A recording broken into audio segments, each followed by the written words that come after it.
comment ça va aujourd'hui? Bienvenue à ce rendez-vous conte.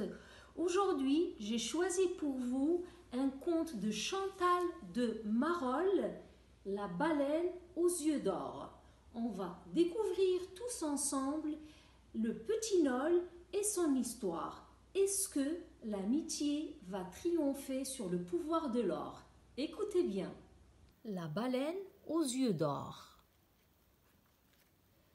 Très loin d'ici, dans la mer froide, il y avait une baleine grise comme la mer, grise comme le vent et la brume.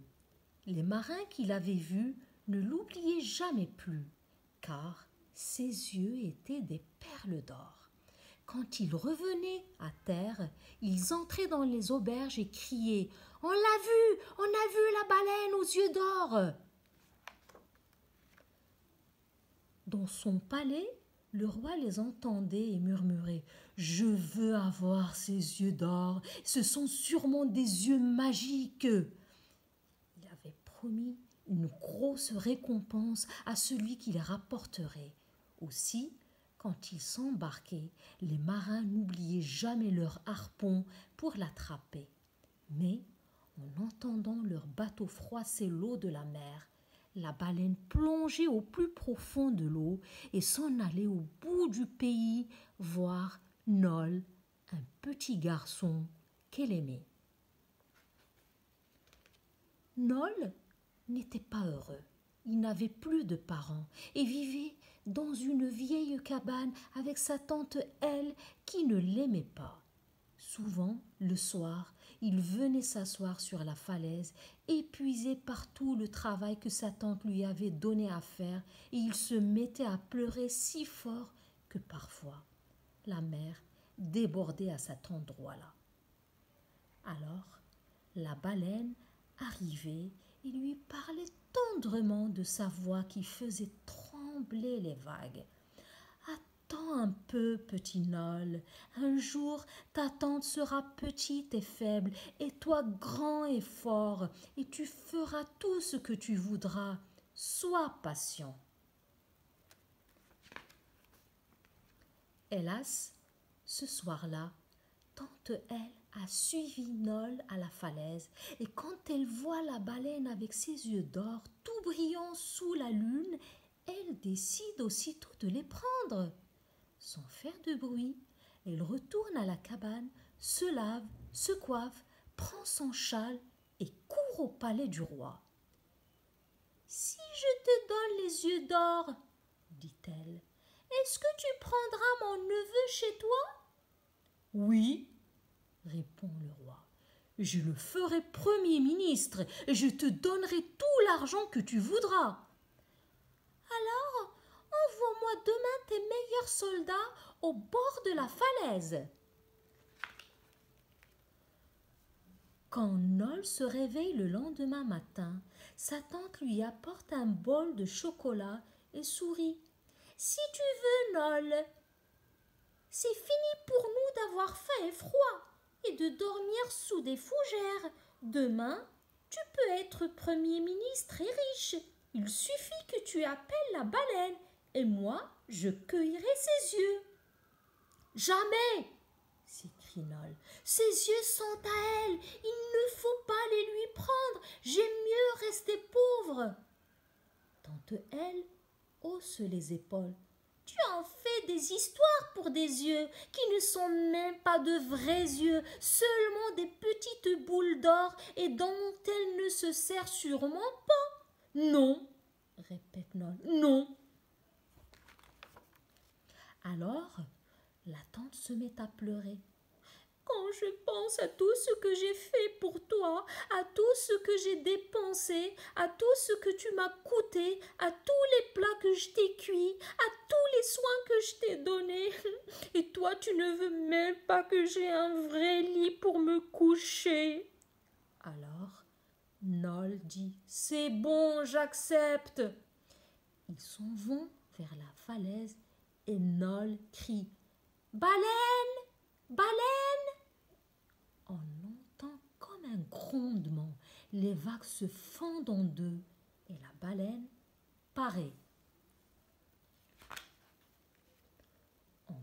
quelques secondes, les soldats, cachés derrière les sapins, harponnent la baleine et mettent ses yeux dans un coffret.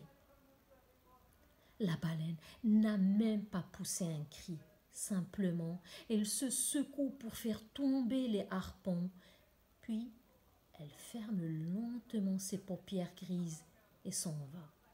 Nol reste là, sans bouger, à regarder l'eau froide jusqu'à ce que sa tante le tire par la manche en disant « Allons, viens donc au palais, nous voilà riches à présent !»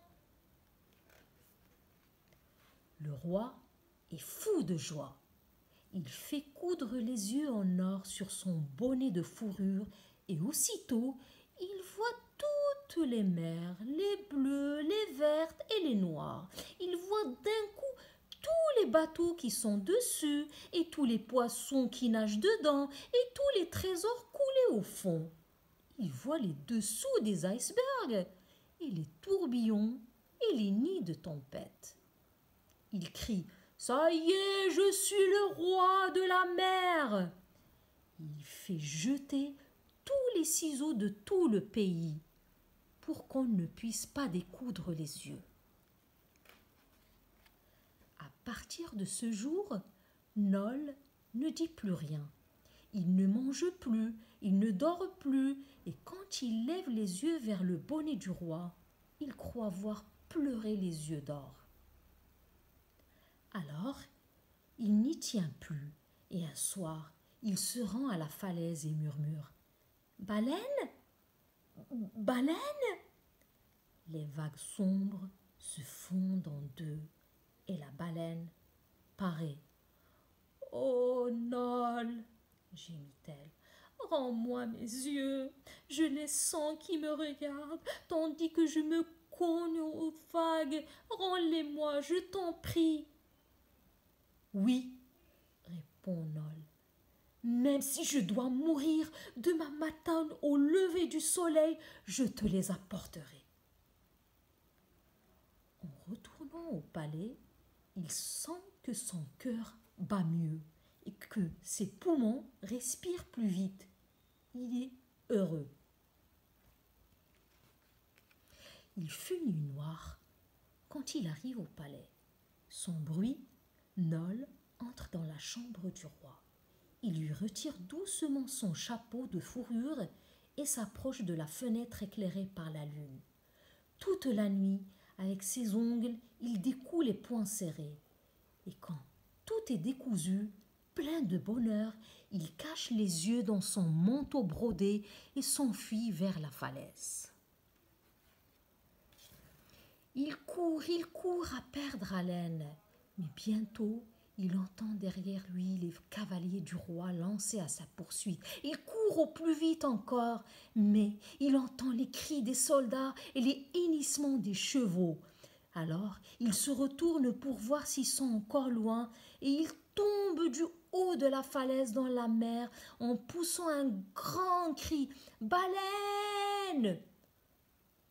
Alors, cavaliers tirent sur les rênes pour arrêter les chevaux et ils se penchent au-dessus de la mer. Mais, comme ils ne voient rien, que les vagues qui bouillonnent, ils retournent au palais et on n'entendit plus parler du petit Nol. Pourtant, des marins disent qu'ils l'ont vu. Et quand ils entrent dans les auberges, ils chuchotent très bas pour que le roi n'entende pas. On a vu le petit Nol, son manteau brodé était tout blanchi de sel. Il avait l'air vraiment heureux. Il riait et s'amusait dans les vagues, bien assis sur le dos de la baleine aux yeux d'or. Mon histoire est terminée. À bientôt. Au revoir.